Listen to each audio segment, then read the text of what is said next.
Bienvenue dans cette nouvelle vidéo où je vous explique comment entretenir vos tricots en laine.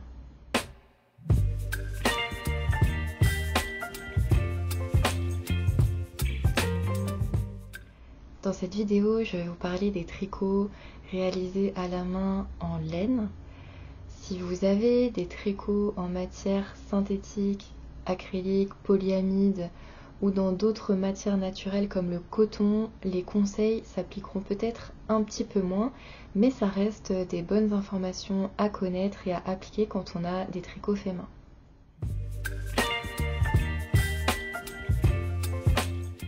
Pour commencer, moi je lave tous mes tricots à la main, même si théoriquement il y en a certains que je pourrais laver en machine. C'est vraiment une précaution que je prends parce que, comme vous le savez, je passe énormément de temps à tricoter à la main. C'est un vrai plaisir pour moi. Je suis vraiment contente d'avoir des pièces uniques que j'ai faites moi-même et donc j'ai pas envie de tout gâcher par un lavage machine qui pourrait être un petit peu trop agressif. Après, ça veut pas du tout dire qu'on ne peut pas laver ces tricots à la machine. En fait, pour savoir si vous pouvez les passer en machine, il faut vous référer à l'étiquette de la pelote que vous avez utilisée ou que la personne a utilisée si c'est un cadeau. Et dessus, on vous dira si le lavage en machine est possible, à quelle température, ou bien s'il faut vraiment uniquement le laver à la main. Donc je sais qu'il y a des personnes qui utilisent la machine, soit le cycle délicat, soit le cycle laine pour laver leurs tricots et qui n'ont pas de soucis. J'ai aussi lu des expériences, des mauvaises expériences justement de personnes qui avaient vu leurs tricots se déformer après un passage en machine. Donc en général, c'est soit que le programme n'est pas adapté, soit c'est que le fil en fait était beaucoup trop fragile ou n'avait pas été traité pour le passage en machine.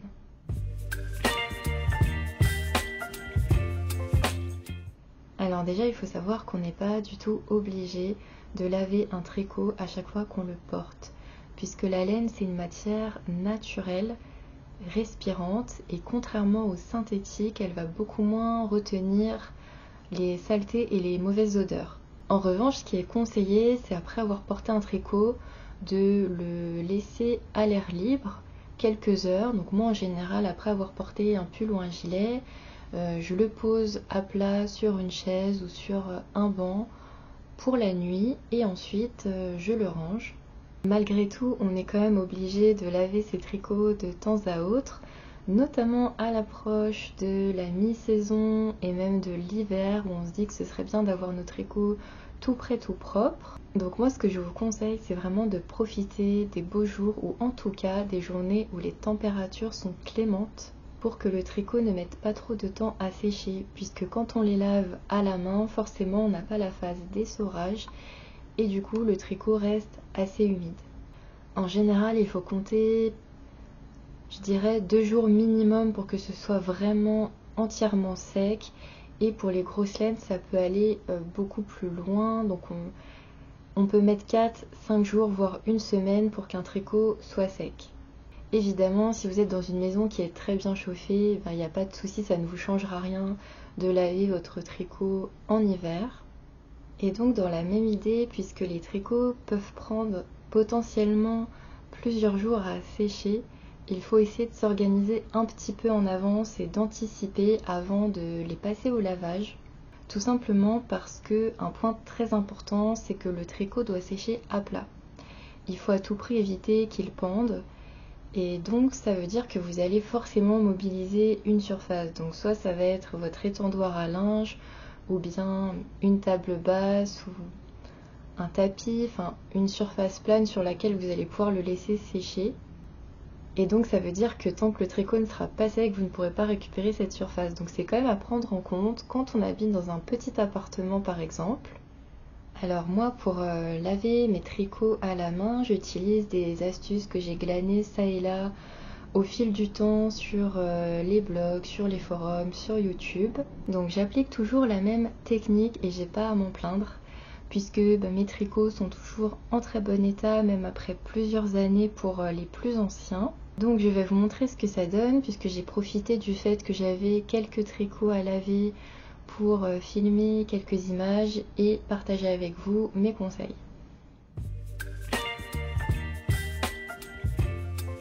Alors aujourd'hui on va s'occuper de mon pull fine, qui est ce pull torsadé à grosse maille que j'adore, que j'ai tricoté en début d'année. Bon, au départ je pensais m'occuper d'un petit gilet, mais je pense que là la température est idéale pour ce type de tricot, puisqu'en fait il est réalisé dans une laine épaisse qui met en temps normal plusieurs jours voire une semaine à sécher, et comme là on est en pleine canicule, j'ai bon espoir que ça prenne beaucoup moins de temps.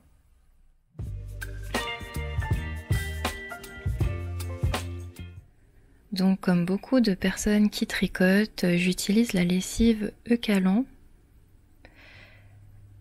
qui est une lessive vraiment géniale pour tout ce qui est tricot fait à la main, en matière naturelle en tout cas, et aussi plus globalement pour tout ce qui est linge un petit peu délicat qu'on n'ose pas mettre à la machine.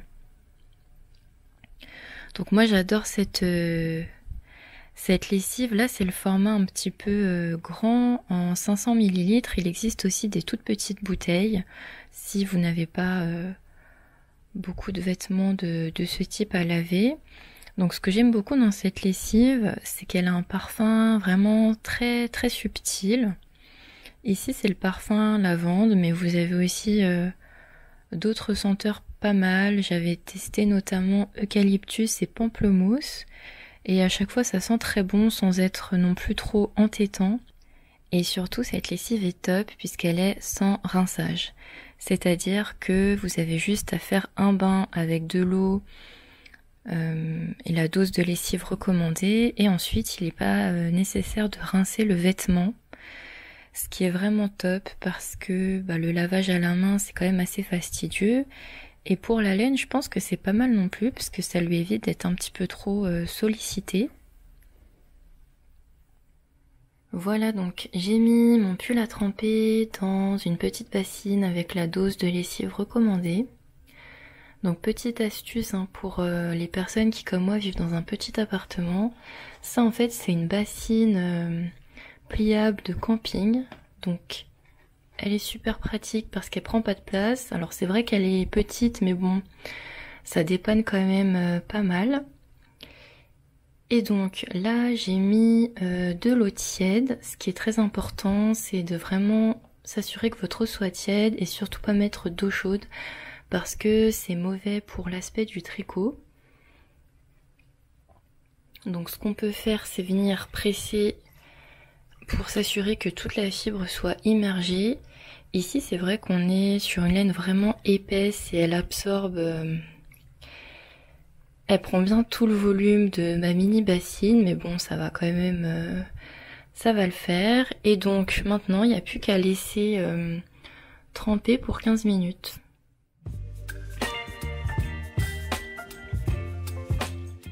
Là il va être temps de retirer le tricot de la bassine, et donc moi ce que je fais c'est que j'utilise une grosse serviette, enfin c'est un drap de bain même, vraiment le plus épais que j'ai trouvé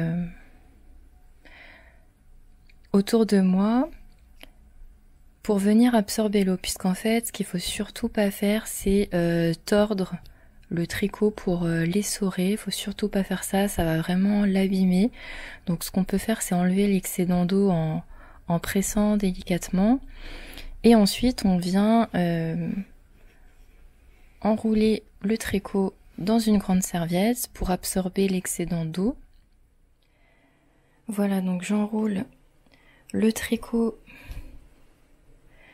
pour former un gros boudin et je vais presser pour qu'il rende le plus d'eau possible. Là on voit déjà que il y a beaucoup d'eau qui a été absorbée, mais donc je vais presser au maximum pour enlever l'eau. Et maintenant on vient l'étendre à plat et il n'y a plus qu'à attendre que ça sèche. Alors bon, moi mon étendoir n'est pas extra large, donc Bon, j'essaie de me débrouiller quand même, mais en tout cas, ce qui est très important, c'est de ne pas laisser pendre le tricot parce qu'il va forcément se détendre. Donc, faut essayer de le mettre à plat au maximum. Et voilà, j'espère que celui-ci mettra pas trop de temps à sécher. Aujourd'hui, on a prévu de dépasser les 30 degrés, donc j'ai bon espoir que ça sèche vite, mais je vous dirai combien de temps ça a pris.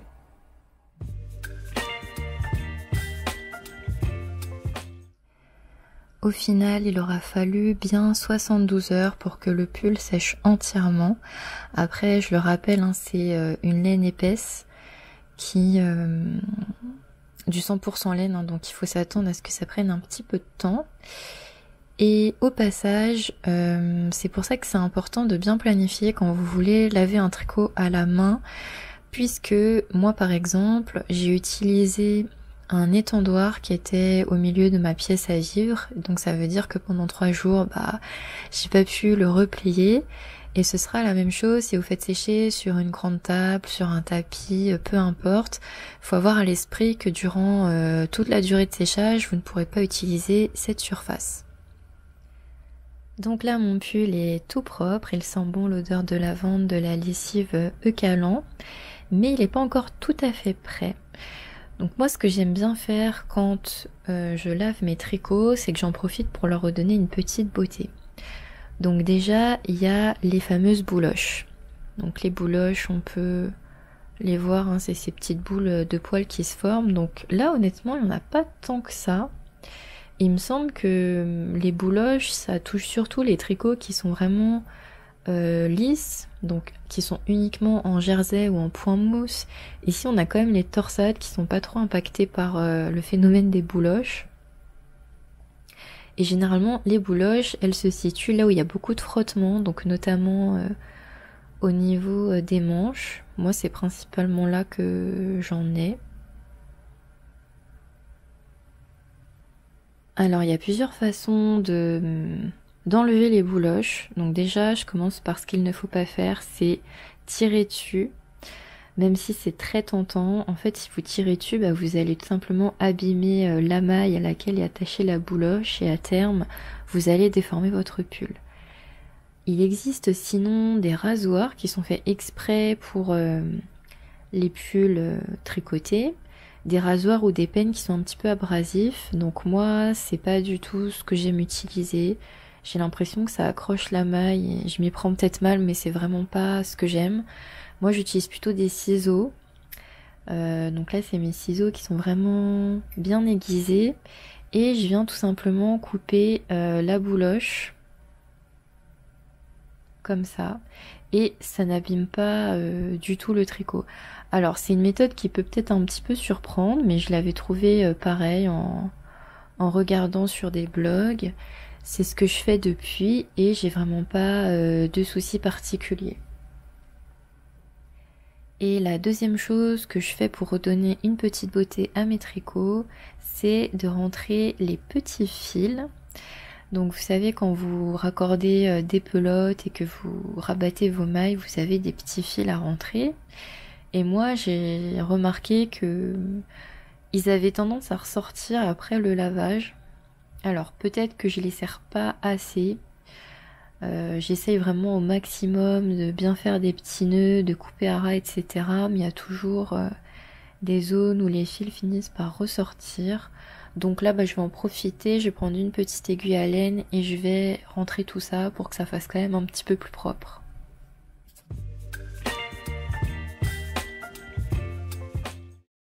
Une fois que le tricot est propre, sec, qu'on a retiré les bouloches et qu'on a rentré les petits fils qui pouvaient encore traîner, maintenant il ne reste plus qu'à le ranger avant de pouvoir le porter quand on en aura l'occasion. Ce qu'il faut savoir quand vous rangez vos tricots, c'est qu'il est important de les plier. Alors c'est vrai que souvent en boutique ou même dans des photos, moi-même quand je vous présente certains modèles, j'aime bien les mettre sur cintre, c'est très joli et ça peut être pratique, mais c'est vraiment déconseillé parce que si vous mettez votre tricot sur un cintre, il risque de se déformer en prenant la forme du cintre. le tricot en laine a tendance vraiment à épouser la forme du cintre s'il reste dessus longtemps. Donc il vaut mieux les empiler à l'abri de la poussière. Évidemment, il n'y a pas de solution parfaite et quand vous les empilez, eh bien, vous pouvez retrouver des petits plis au moment de les porter. Donc il est possible de les défroisser. Moi personnellement je ne le fais pas, enfin ça me dérange pas qu'il y ait quelques petits plis, je pense que en général ça se voit pas énormément, mais en tout cas des plis ça vaut toujours mieux qu'une déformation du tricot. Voilà, j'espère que cette vidéo vous a plu et qu'elle vous aura donné des conseils, des astuces pour prendre soin de vos tricots faits main. D'ailleurs, si vous aussi, vous avez d'autres informations à partager ou même des expériences peut-être malheureuses sur des lavages de tricot qui ont mal fini, n'hésitez pas à les partager en commentaire. Si la vidéo vous a plu, n'hésitez pas à laisser un like, un commentaire et même à vous abonner si ce n'est pas déjà fait, car ça aide énormément la chaîne à se développer. Un grand merci d'être resté jusqu'au bout. Et je vous dis à très vite sur mon blog ou dans une prochaine vidéo.